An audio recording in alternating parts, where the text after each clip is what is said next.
This is the third flip of our 2019 aerobic composting effort. I'm going to get right to it.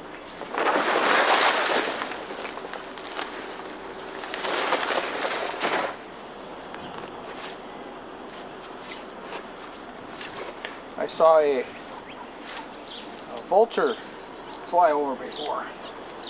Turkey vulture. I wonder if he smells this deer stuff in here.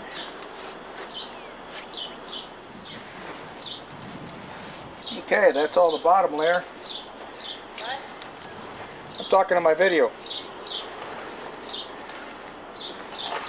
Remember on the last video, I was talking about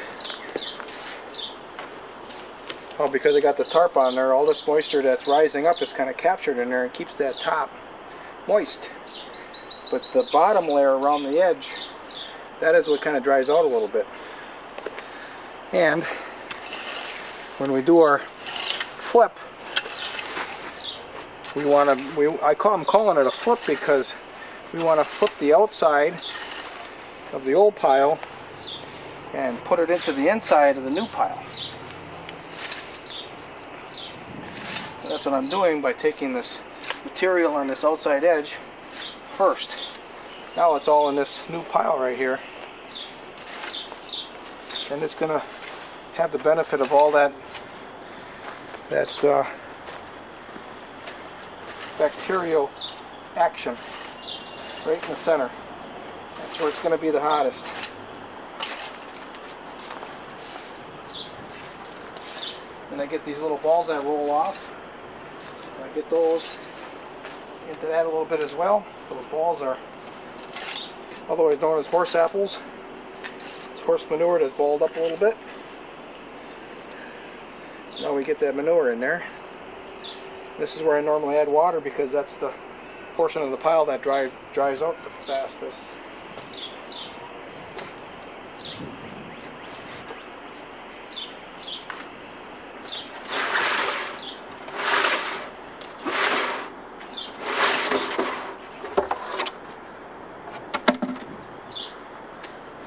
That smells really good. Yeah, it smells like pickles.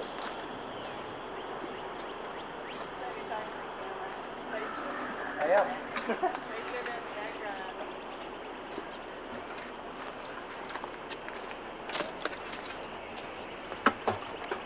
Well, maybe we can get some out of it first.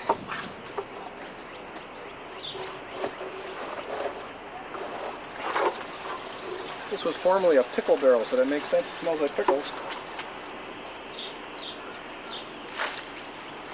That is comfrey. Ooh, that looks nice. And I'll see if I can get some water out of there.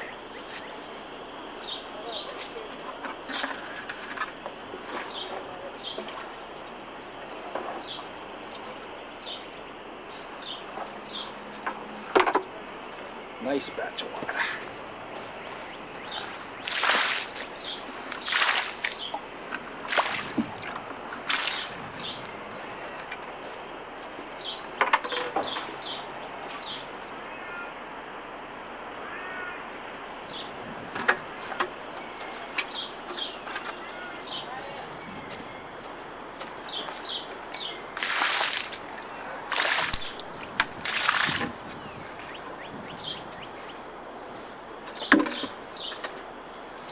Gathered together a little bit of stinging nettle.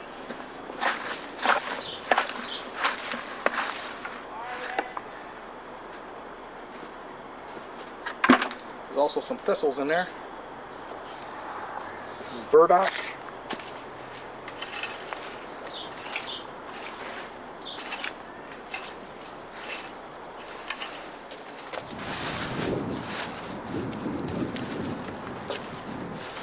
So these are the ashes of double burnt bones and biochar.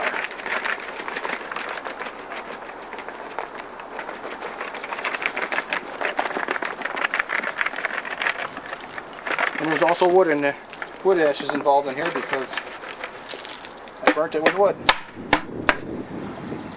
This is biochar right here. I guess I'm going to hope for it to break apart by itself this year. Last year I think I pounded it up a little bit, so I kind of forgot to do that. You can tell it's biochar. You can see how it breaks apart really easy. See that? Into an ash.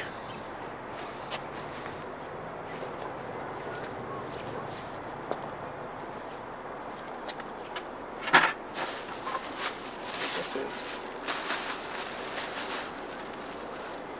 Looks like just sawdust.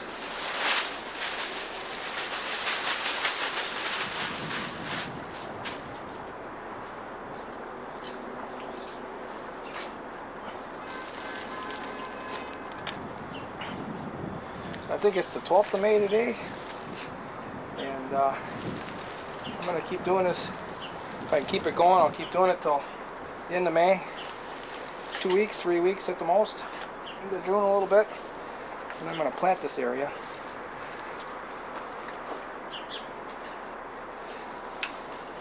With this material, assuming that it composts. Well, and if it's not fully composted, it's more sawdust or wood shavings, then I'll just use it as a top dressing. And that works too. Okay. I got comfrey growing in the back. It's getting to be close to a foot high, some of them. So next couple days I'm going to start to harvest that and add that to the pile. Traditionally, my piles, when I add that fresh comfrey, they really fire up for a couple days. So I got a lot of wood chips in here. It's a lot of carbon. So that's probably what it's going to take to finish it off. Maybe I'll go catch a few more sucker fish. Maybe I'll go catch some walleyes and white bass and use the carcasses. Something like that.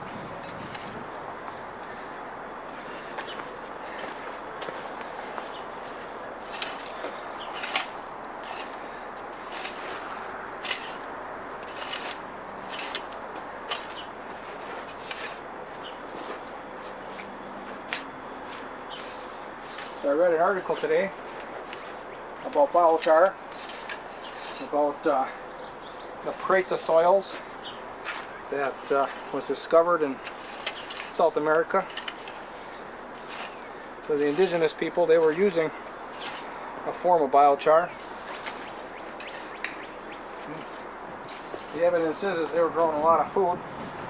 We just found some ancient texts that were carried to the King of Spain by some of the conquistadors, and it was kind of buried in their libraries, and somebody recently found it, and it was a group of guys that got lost, and they found one of these areas with the Preta, the biochar soil. It's really black, and noted all the food that was growing and how well the people looked. They were tall and healthy. And this article that I read goes on to talk about how it's a way to sequester carbon. Not quite sure how that works because you got to burn it, so you're producing carbon dioxide to make it. But apparently it creates so much surface material for the bacteria that's under the soil, that's soil life. It's not just bacteria, it's all kinds of soil life. It creates all these little caverns and fissures on the micro level, then it houses more life. And that's how the carbon gets sequestered.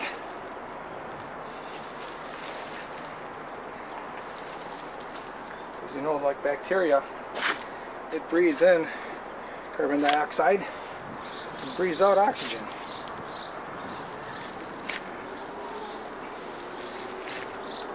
So it had something to do with that.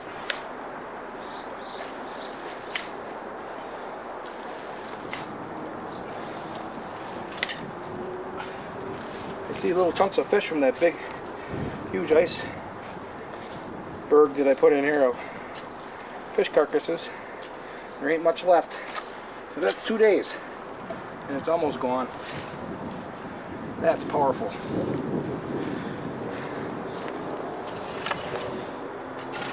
Since this is my 10th aerobic pile, and I've done a couple anaerobics along with it. I always got anaerobics going. They take a long time. But because you got to get the carbon to nitrogen ratio right on these, which is about 25 to 1. 25 carbon, 1 nitrogen, you know, it can be 30 to 1, it can be 20 to 1. If you're actively working it, meaning, you know, if it looks like it's drying out, you're adding water. If it looks like it's too moist, you're adding a little more carbon. If it's not hot, you're adding more nitrogen somehow. So if you're working it, you don't really need to know exactly what you have. You just need to know how to read the signs. Does it need nitrogen? Does it need water? Does it need more carbon? You'll really know if it needs more carbon because it'll stink.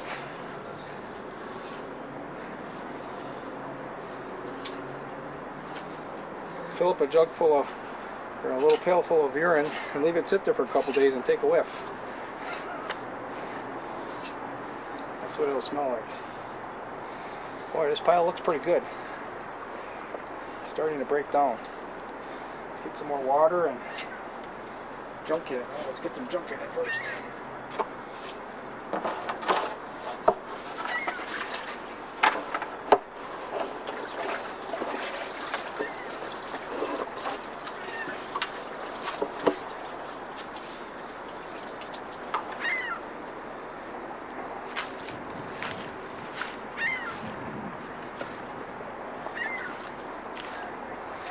That looks pretty nice. That is comfrey that I put in the barrel late last fall, before it all died because of the hard frost.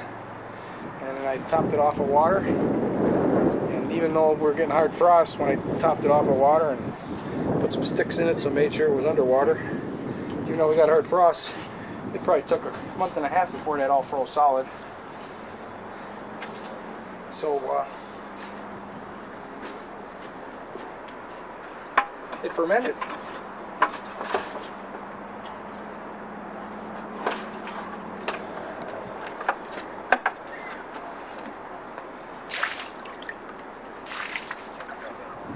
Oh, that's rich.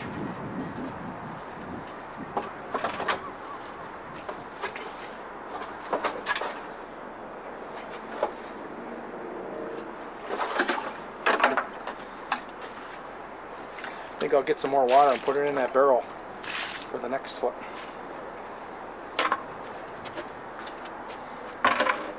Down to about here now.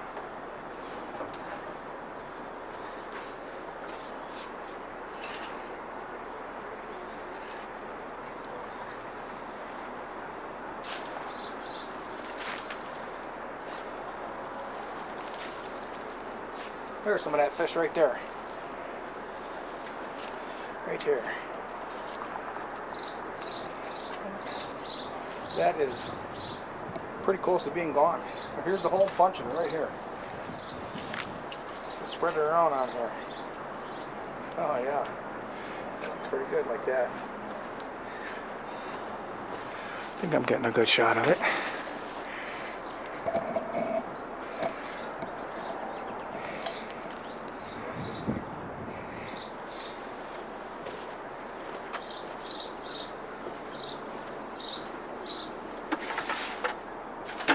Seriously, it smells like barbecued fish.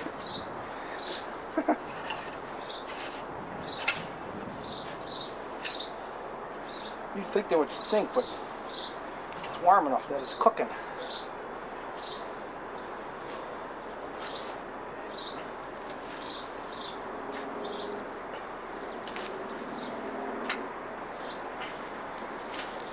Oh, the center of the pile is really nice.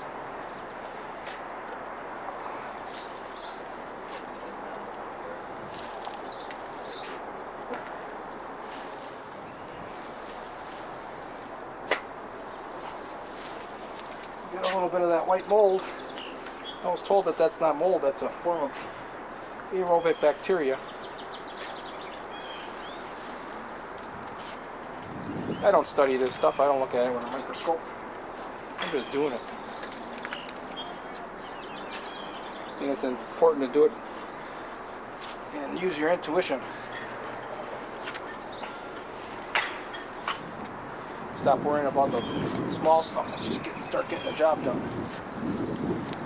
Get some good food.